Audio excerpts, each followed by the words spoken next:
Recording in progress. It's Wednesday, January 5th. Hello, and welcome to the Stabler and Friends podcast. I'm your host, Stabler, and today I had a friend, I promise, but I had to go get a haircut. Our schedule couldn't line up, so we're going to look for Friday. My buddy Grant's going to come on. I want to apologize, Grant, that I wasn't able to get you on today, but we'll get together, have some drinks, have a little fun on Friday. Sometimes you just got to get your haircut. Looking at myself on this Zoom on this recording for the podcast, I started thinking, man, I'm getting a little messy around the edges. Had to go down to Gents on 26th Street. If you're from Ogden, this is a plug for them. I think it's a really cool place. Not sponsored by them at all, but I just really like the vibe. I think they do a really good job on their haircuts. Dude gives me the hard part. I don't know if you can see that, but that's pretty clean. I still feel like I should be charged a little less by the thinning of my hair. It shouldn't be that much the way that it's going away each day. I get scared every time I cut my hair, guys. Every time I'm worried that it's not going to grow back, but really love that place. Love the vibe. Go get your haircut there. They do a great job. Day at work today was great. Got pizza. We did a roast for one of our coworkers who's leaving us. It was a lot of fun. I got worried that some of my jokes might have gone too far, but they got laughs, and I haven't heard any calls from HR yet. So fingers crossed. I might be doing this podcast thing full time if I hear anything. Let's see. So today I'm struggling. I'm trying to do a 30-minute podcast every day. Some days I have so much material that I just cram everything in, and I feel like I did a great job. Other days I'm just like trying to find an article, trying to find anything to talk about. Today's been a little bit tougher. There aren't any games going on that we haven't really covered.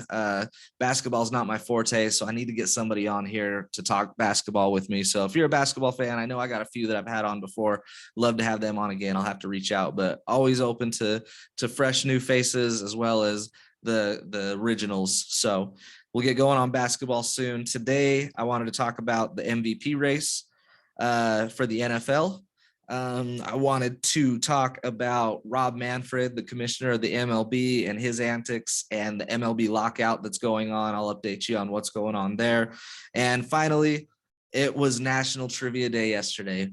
Trivia is like my favorite thing. I used to host down at some bars when they were open, Teasers. I hosted a little bit at the Funk and Dive that is still open. In fact, I'm actually going there tonight with some friends to go play. I hosted on Zoom. We did some Zoom parties with some friends when COVID was going on, so we could all still get together. I'm thinking about doing that again. Maybe trying to figure out how to do a live stream on Tuesdays. We'll do Tuesday trivia. I'll keep you guys updated on that when I figure out more ways to do that. Trying to get into the editing here. Yesterday, I recorded about half my podcast and didn't think to plug in the microphone. And so redid that.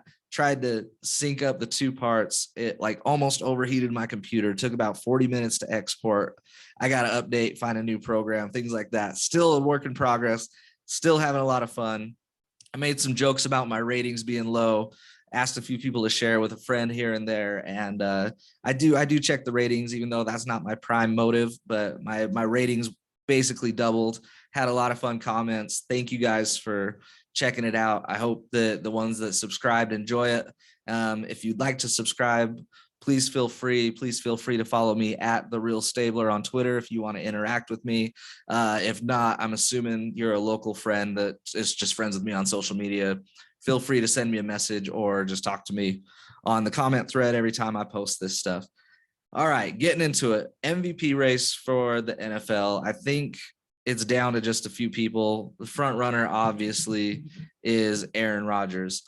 Chicago-based reporter named Hub Arkush, who owns one of the 50 votes from the Associated Press's most valuable award, meaning he gets one of the 50 votes, said he is not voting for Aaron Rodgers because he is the biggest jerk in the league.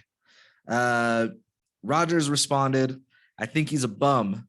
I think he's an absolute bum. He doesn't know me. I don't know who he is. No one knew who he was probably until yesterday's comments. I listened to the comments, but to say he had his mind made up in the summertime, in the off season, that I had zero chance of winning MVP, in my opinion, that should exclude future votes. His problem isn't with me being a bad guy for being the biggest jerk in the world. He doesn't know me. Both sides I can agree with.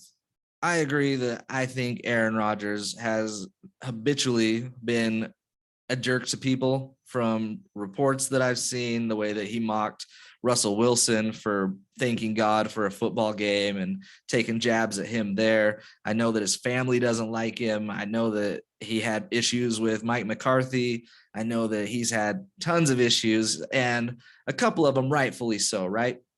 When he's this close, when they're a weapon away from wide receiver, from like possibly winning the Super Bowl, and the Packers draft his backup for the future, like that would piss me off. I totally get that. I understand why he went through all that. The other thing that I understand, and I'm 100% with him on this, is if this guy is just going basically off of his personality for if he's MVP, you can't do that. That's not what this is. I don't know why they allow some of these reporters to have a vote. These people, they're great at what they do, right? They're great writers. They go to school. They're very well educated. But I know a lot of people that are great writers that know nothing about sports. You got to get the podcasters like me and like the Pat McAfees, all those kind of people. Those are the people that deserve the MVP votes. They're the ones that know what's going on. They're the ones that understand it. And just because they don't have a degree from Northwestern shouldn't take that away. And he just outed himself. Why would they let this man have a vote when he's saying that? I think let's talk about the MVP race. I do think that you could argue Jonathan Taylor, the running back who's basically carried the Colts all the way to the playoffs. And you could say that he is the MVP. I reluctantly would go with Aaron Rodgers. He's putting on an MVP season. He's putting on outstanding numbers. He's got the number 1 seed clinched for the Packers. You've seen when he did have COVID and he wasn't able to play, with the difference between him and Jordan Love. Jonathan Taylor, we don't know what it would be like without him throughout the season. Maybe they don't make the playoffs. Maybe they don't take that extra leap. But at the same time, Derrick Henry was probably the front runner for MVP at running back. And since he's been out, the Titans, while they've struggled at times, have been able to plug in another running back, and they're currently in first place in the AFC. So I think, although it seems like it's turning into a quarterback's award, that's where you have to put it, unless somebody does something so outstanding, so unbelievable that they steal it from a quarterback. That's the quarterback's award right now. I am going with Aaron Rodgers. The other day, I gave you guys a playoff scenario of what could happen. A new scenario came out that I missed. Pretty entertaining. So the Chargers are playing the Raiders on the last game of the season, Sunday night, right? The Colts, who are very likely to beat the Jaguars, if they do not beat the Jaguars, if they lose to Jacksonville and the Raiders and the Chargers tied, the Raiders and Chargers would both get in. Now, this is really sleazy. This would be like something somebody would do in fantasy football just to make sure that they did okay. Those guys, if they wanted to do an agreement, they could take a knee for 60 minutes, take the tie. Well, I guess it would be 70 minutes because we have to do the overtime, take the tie, and both just go into the playoffs. It'd basically be a bye week for both of them. They'd get a bye week going into the playoffs, and they're both in. It's sleazy. I don't know if I would do it, but I'm not saying I wouldn't if I was in that situation. So we'll have to see what the Raiders and Chargers think if we get to that point. I just wanted to make sure that I had all scenarios covered. I apologize that I missed that one. Moving on, we'll talk about football more tomorrow, maybe Friday, probably Friday. I'm going to start a little degenerate gambling, go with some picks on Friday, I think. My favorite sport, I know it's not everybody's favorite, but I am a huge MLB baseball fan, despite Rob Manfred and all that he does to irritate me.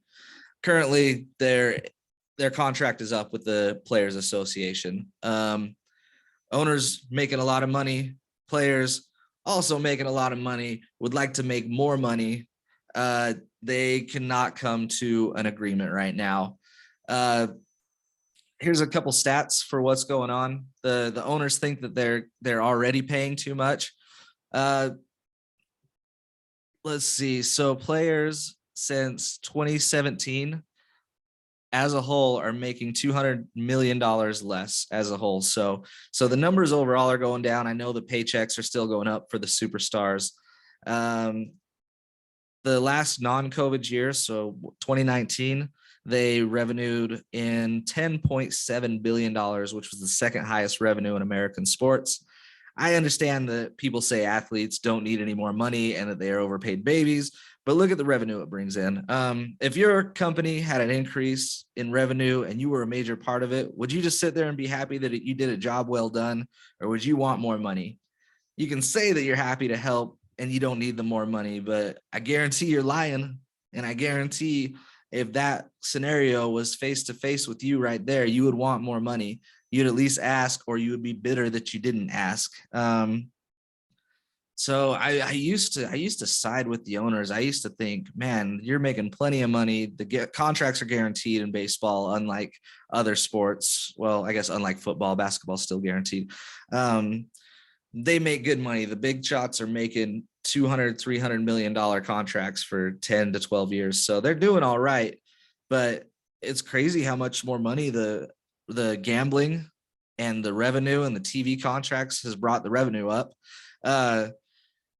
Rob Manfred, he's the commissioner of the MLB. He frustrates me and many other MLB fans more than anybody. If you're not a baseball fan, let me try and compare it to something that you would know. Remember Star Wars Episode 1? You were so pumped for a new trilogy. You think, all right, here we go. This is going to be great. And it was okay. There wasn't a lot, but you just felt overwhelmed by Jar Jar Binks and the commercialism. Like, hey, let's sell this. Let's be able to sell merchandise of Jar Jar Binks. And you had to deal with, oh, Misa, that's a bossa, like the whole time. That's what Rob Manfred does. Like, there's ways that you can make something better. And Rob Manfred's like, yeah, I hear you. Let's do this. Like, okay, that's not what we wanted, Rob Manfred. He frustrates me. He's trying to move the game forward, he says, but they're so off. Like, things that I'm a fan of in baseball is the lesser teams in the playoffs. I have complained about this before, that there's no point in me watching the NBA season when half the league makes the playoffs and every series is a 7-game series. Like, I can throw the game on as background noise, and I'll sit down and watch a game here and there. I'll try and watch the Jazz where I can, but knowing that, the Jazz are number 1 right now, or no, top 3, and then we get to the playoffs and that's when it matters and they fall apart. But anyways, what I'm getting at is the MLB only had 4 on each side. You had your 3 division winners and 1 wild card. Now they're starting to add more playoff teams. They already have 162 games. I promise you, in 162 games that the cream rises to the top. We know our top 8 teams. We don't need the top 12. We don't need the top 16. It's just more revenue. That's all they're doing, because they know that they can sell out more games. It just takes longer. I don't like it myself. One thing I do agree with him on is trying to speed up the game. There used to be, like, how many times did Chuck Knobloch step out of the box to adjust his gloves, and he steps in and the pitcher just stands there and stares and shakes him off and nods, and then it goes back and then pitches over to first, and things like that drive me insane. I do like the idea of a pitch count. Get up there. Don't let the batter leave the box. If he wants to leave the box, the pitcher can just throw it right down the middle, but they got to get it in before the pitch clock. Speed up the game. I do like having the pitchers have to face 3 batters. I'm a fan of that. My 2 biggest gripes with Rob Manfred right now. A couple of years ago, they eliminated 40 minor league teams from their contracts, including our Ogden Raptors. One of my favorite pastimes, one of my favorite things about downtown Ogden is our Ogden Raptors baseball team. And we've been blessed to be affiliated with the LA Dodgers, who are just a stacked team with stacked players. And when that happens, the talent gets crammed up and it falls down and it falls down and it falls down to us, where we're the low A. We're called the Pioneer League. And so we've seen players like Cody Bellinger. We've seen players like JJ Hardy, Corey Seager, just in our backyard, and watch them grow up. They sign autographs. It's a lot of fun. They got rid of 40 of those teams' affiliations. I've heard people talk to our owner in Ogden, Dave Baggett. He says that the Dodgers pulling, or MLB pulling from him has just ruined him financially. He's doing the best he can to get the volume up, the revenue up over there. So if you are from Ogden, let's keep supporting him and hoping that possibly we'll get affiliated again and get going again, because what they're doing, they're specifically doing it for real estate reasons. And it's just sickening that these owners are just, all they're in for money. I know that that's the business, but I just love the game of baseball. And I know that I wouldn't have if it wasn't for the minor leagues around me growing up, playing a game, going to a Raptors game, seeing them play, learning that they went to the MLB, watching the MLB. Like, it's a chain reaction. I think it's good for baseball in the long run. I think what Rob Manfred does is sickening, and he's so out of touch that I hope with this strike, maybe he gets fired and we get a new commissioner that has a better head on their shoulder. All right. Today, I feel like we're moving pretty quick. I didn't have a ton, like I said. We will get more going tomorrow. But first, on a lighter note, I missed National Trivia Day yesterday, like I said. So I did want to throw out a few trivia questions. If you just want to answer them with your friends, whoever you're listening to, let me know how you did. 5 questions here. Remember, we're going to try and do this, possibly a live stream on Tuesdays. I'll keep you guys updated. We'll go through all 5 and then I'll give you the answers. Number 1, what Midwest state has won the most Powerball lotteries in the entire nation? Number 2, a xenomorph is a type of species in what sci-fi franchise? 3, scientists recently discovered what type of animal in an amber fossil. It was the oldest recorded animal ever discovered. Number 4, who is the only quarterback to win 3 consecutive MVPs in the NFL? And number 5, what is the team mascot of the AFC Richmond team on the TV series Ted Lasso?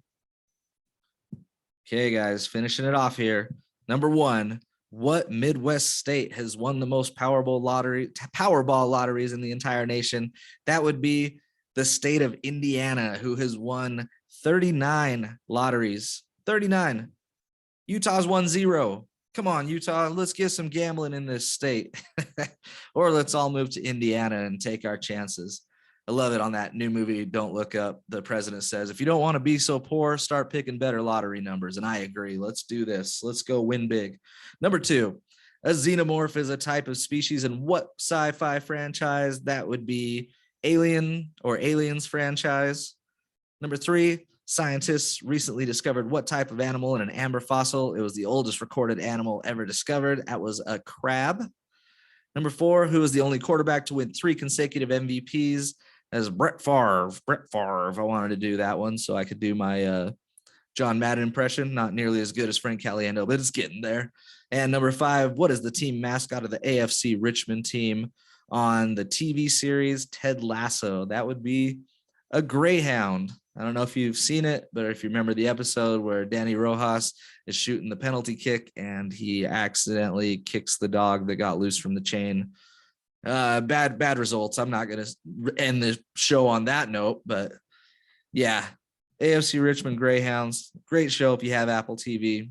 My wife's telling me that if you have an Apple iPhone, that you get access to Apple TV. I don't know how true it is, but we watched it and we didn't get charged.